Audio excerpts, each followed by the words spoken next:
12.7, which will be the same as your guys' 12.6 or similar to that.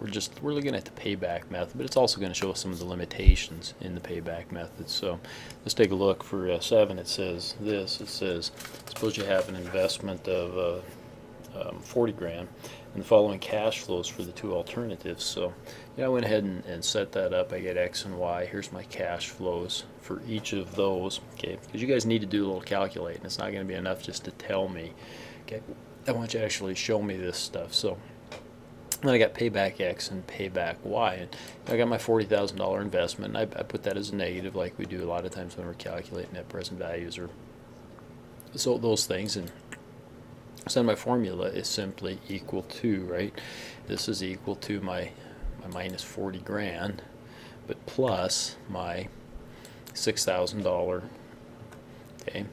And then after that, I got to change it and say that this one is equal to, right, my result up here, because I've paid it down to 34 grand, I guess you could say, plus my $8,000 there that I got in cash flow for year 2. And from that point on, then that formula is going to stay the same, the relationship. So the first line's different, but then after that, the relationship stays the same. So I should be able to drag that down, right?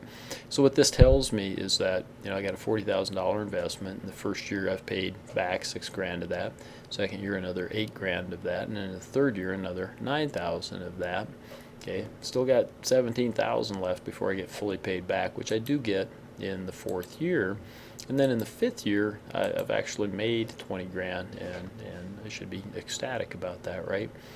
This particular Y, and I use the same formula, so it's equal to that plus my cash flow. For this one, it's simply equal to this one plus my cash flow. And then I can, drag that on down. Okay, so this one tells me, and I should calculate it, right? But I'll show you the calculation on the next problem. But this one tells me then I get 25 grand paid back, the first year. Or I'm sorry, I 25 grand that I didn't get paid back the first year, right? I got 15 grand. So I've got 5 grand left, and I get 10 grand here. And so I actually, and you can tell here that halfway through year 3, I should be paid back, and so I come up with 2.5 years. And this one on the payback method would be the one that you would choose, right? Now, if you look at the overall, cash flows on them, this one might be the better. Of course, it might depend if there's future cash flows too.